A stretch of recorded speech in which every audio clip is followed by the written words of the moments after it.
Donc, pour ce chapitre de maths sur la proportionnalité, on va d'abord voir le début du cours et ensuite j'expliquerai c'est les probabilités et j'expliquerai un peu plus en détail ce que c'est les inters, les unions, etc. Alors tout d'abord, on a une notion importante, c'est la proportion.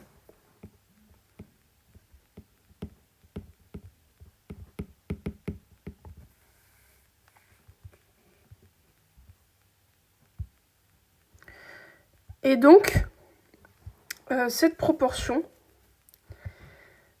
ça va être, c'est exactement pareil que la fréquence.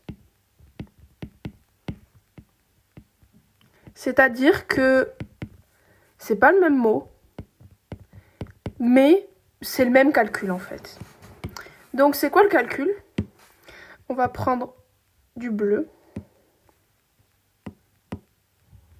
enfin une sorte de bleu. Donc le calcul pour faire une proportion, c'est le total sur la part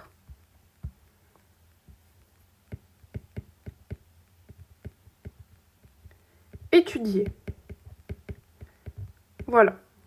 Et donc si on veut un pourcentage de ça, on va juste rajouter une petite chose qui est le fameux fois 100.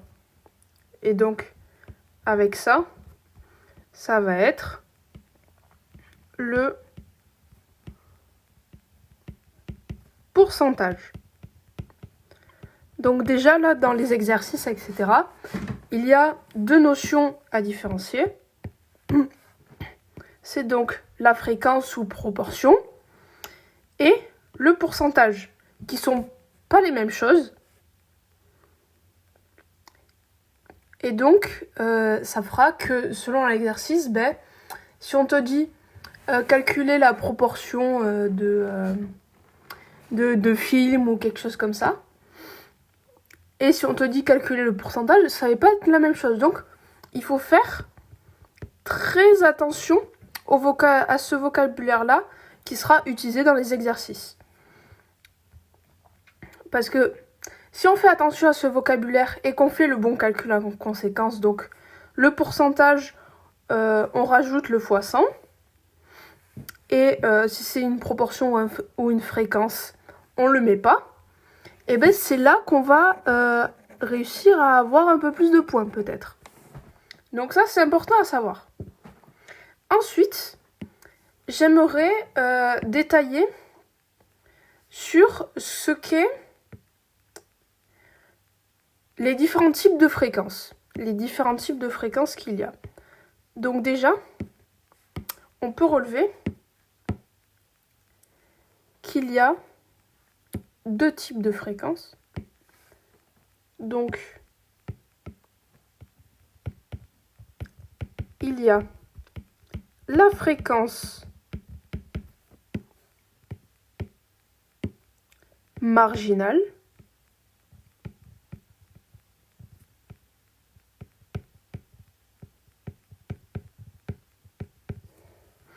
et la fréquence conditionnelle. Ce qui n'est sensiblement pas la même chose. Donc, c'est là qu'on va voir c'est quoi ces deux types de fréquences. Alors, on va commencer par la fréquence marginale. Alors, j'écris juste marginale, mais il faut retenir que c'est la fréquence marginale. Qui a aussi fréquence avec. Donc, la fréquence marginale, ça va être par exemple pour un exercice où on a un tableau. Donc, je vais rapidement faire un tableau sur le côté. Très rapidement. Un tableau classique avec du coup le total. On va marquer A bar. A bar, c'est le contraire. Ça, il faut le savoir pour le contrôle. avec un autre total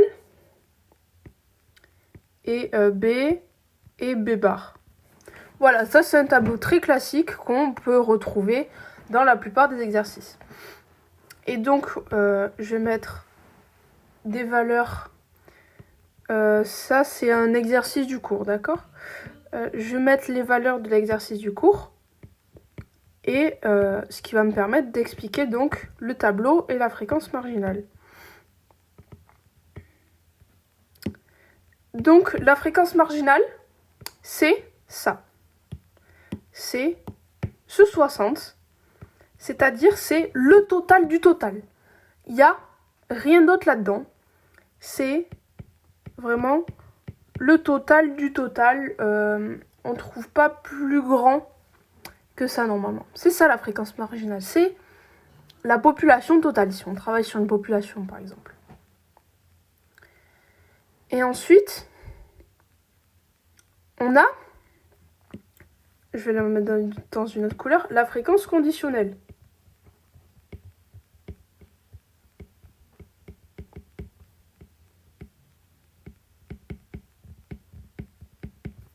Et la fréquence conditionnelle, c'est tout ce qui va comporter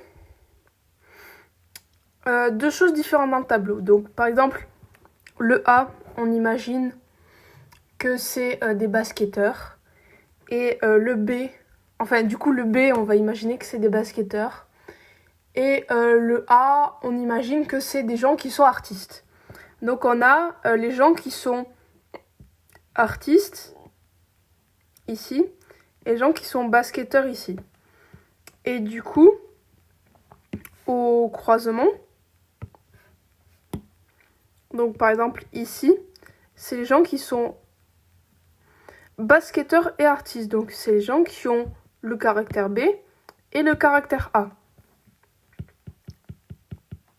Et donc la fréquence conditionnelle, ça va être tous ceux qui se situent là. Donc qui ont deux caractères. Donc on ne prend pas du tout les totales. Les totales, ils n'existent plus là. Là, il n'y a plus de total pour la fréquence conditionnelle. Ou en tout cas, en général. Puisque, en général, quand on va demander de calculer une fréquence conditionnelle, quelque chose comme ça, c'est par exemple combien il y a de personnes qui sont basketteurs et artistes. Donc, ce que je suis en train d'entourer en bleu, par rapport à genre tous les basketteurs. Donc, tous ceux qui font du basket, c'est ceux qui sont dans le B. Donc, le total, ça va être 20. Voilà. Et donc, là, si on veut savoir la fréquence, par exemple, ben, on fait 10 sur 20, un demi. Et donc, ça, c'est une fréquence conditionnelle. Et si on prend un exemple pour la fréquence marginale, ben c'est combien il y a de personnes, du coup, basketteurs et artistes, parmi le total de ces personnes, parmi tout le monde. Donc c'est juste quelle est la fréquence de gens qui sont basketteurs et artistes. Et du coup, là, ça va être 10 sur 60, ce qui nous donne 1 sur 6. Et donc, c'est ça la fréquence marginale, et ça, c'est la fréquence conditionnelle. Maintenant qu'on a vu ça, on peut directement passer à ce qui pose le plus de problèmes, c'est les probabilités avec... là, c'est un peu plus théorique, j'avoue. Donc, c'est normal que ça soit un peu plus complexe. Mais... c'est très simple en réalité, c'est très simple, il faut juste arriver à le concevoir, à le comprendre. Donc je vais faire un petit schéma. Donc on va prendre, pareil, limite on peut se baser sur le petit tableau là, je vais le garder. Donc on a tous les gens qui sont artistes. Attends. Donc on a un gros carré. On va dire que c'est dans une salle. Et dans cette salle, il y a tous les gens qui sont basketteurs artistes. Donc, on va dire que d'un côté, on a les artistes, que de notre, on a les basketteurs. Ce qui donne plus ou moins quelque chose comme ça. Là, on a les basketteurs, là, on a les artistes. Et ceux qui sont ni basketteurs ni artistes, ils sont autre part, mais on va pas s'en inquiéter.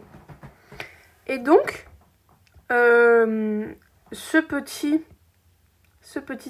interstice-là, c'est les gens qui sont basketteurs plus artistes. C'est-à-dire là, c'est les 10. C'est ceux qui ont tout. Donc, il faut vraiment arriver à le comprendre, à le voir. C'est ceux qui ont vraiment tout. Et ensuite, et du coup, ça, ceux qui ont les deux, donc basketteur et artiste, je dis bien et parce que dans les contrôles des questions et tout, c'est et. Regardez, attends, je vais même le mettre en rouge pour bien souligner l'importance. Voilà. Donc ça veut dire que c'est les deux. C'est vraiment les deux là. Et ben ça correspond B et A. Ça correspond à B inter A. Donc en gros, c'est pour dire, c'est les deux.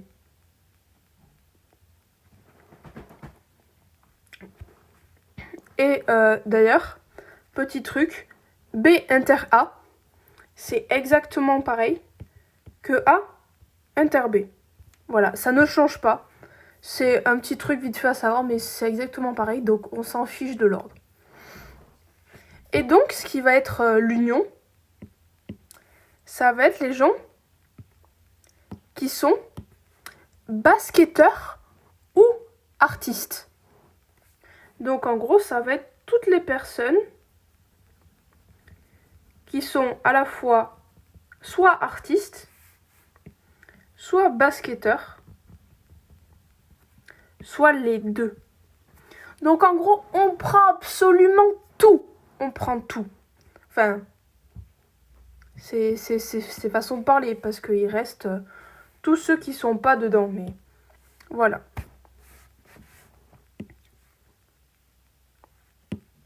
Et donc, ces gens-là, qui sont A ou B,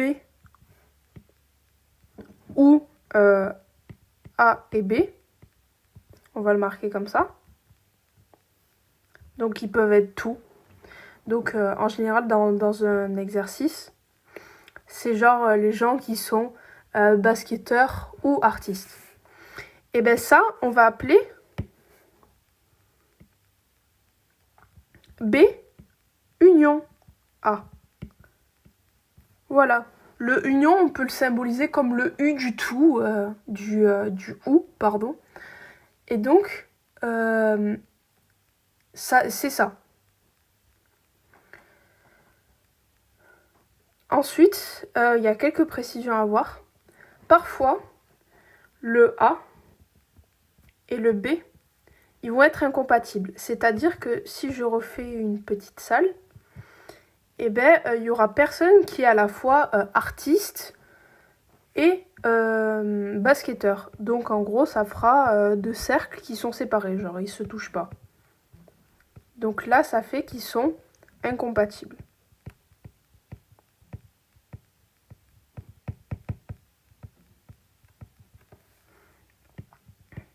Donc ça fait que il y a genre l'inter, genre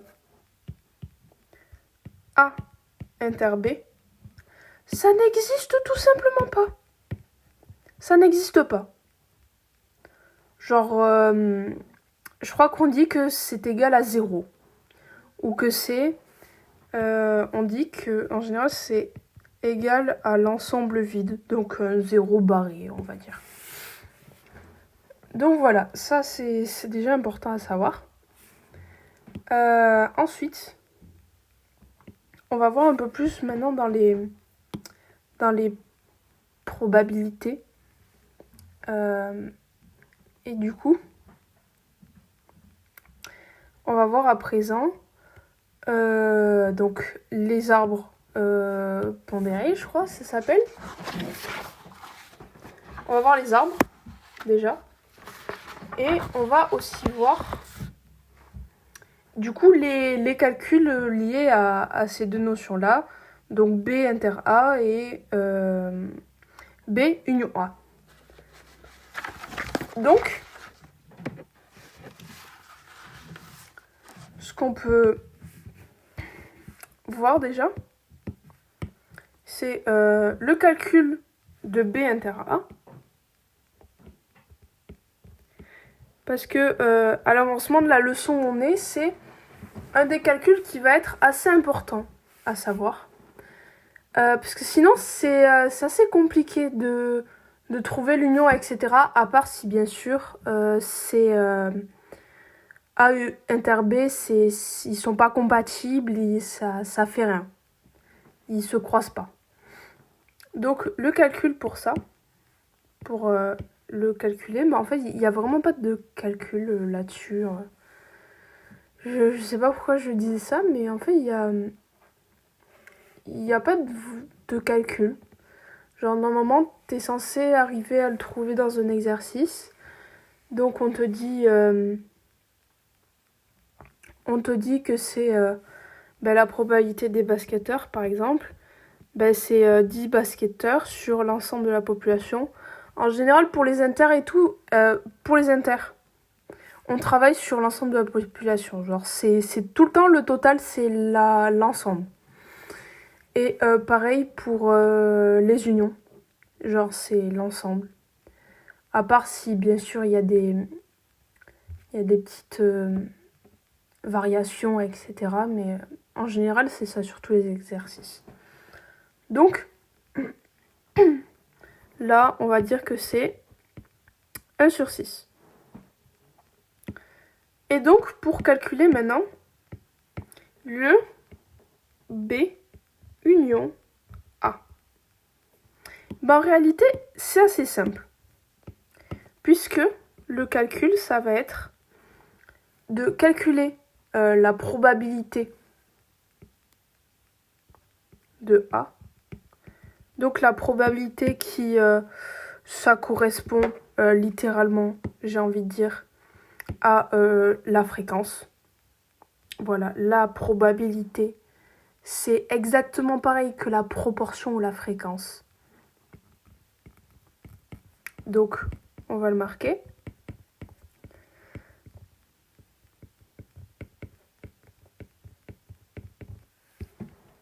Voilà, c'est exactement pareil. Juste, on a rajouté une lettre et deux parenthèses. Mais c'est exactement pareil, c'est le même calcul. Donc, le total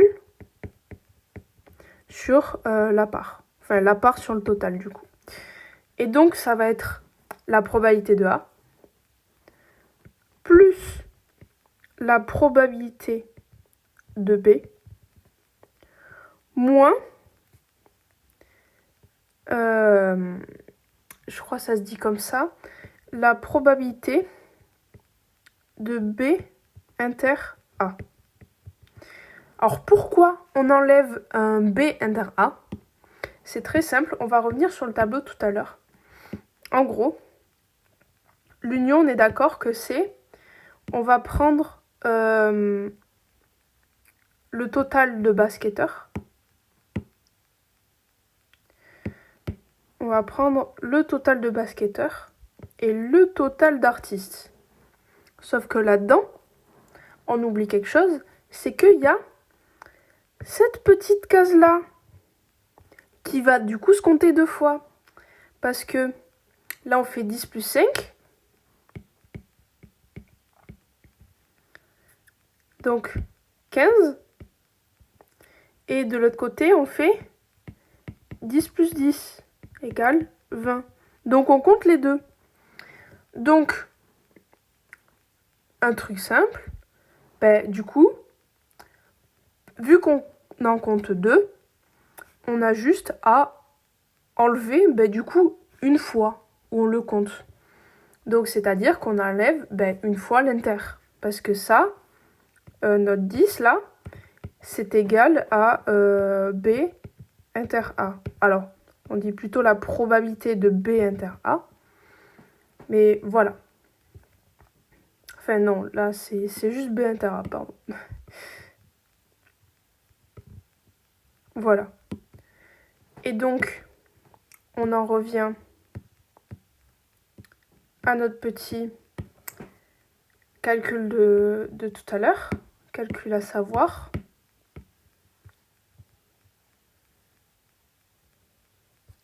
Donc, et là, c'est là que je conseille de même le faire en même temps, parce que c'est intéressant de savoir. Donc, la probabilité de A, on revient avec le petit tableau. Le petit tableau, je vais le mettre là. Voilà, histoire qu'on le voit bien. Et donc là, on fait la fréquence de A. Donc, fréquence marginale. Donc, on prend le 15 et on va le diviser par 60. Donc, ça fait 15 sur 60. Là, pas besoin de réduire, etc. Parce qu'au contraire, ça va nous arranger qu'on ait tout sur 60. Donc, plus la probabilité de B, ce qui est du coup 20 sur 60. Donc, ce qui fait 20 sur 60, moins la probabilité de B inter A, donc B et A ensemble, ce qui fait, on l'a marqué ici, 10 sur 60. Donc là, si on fait le premier, 15 plus 20, ça fait 25. Moins 10, ça fera 15. Pardon. Je me suis trompée, c'est 35. Voilà, donc B union A, c'est égal à 25 sur 60. Voici comment on calcule la probabilité de B union A.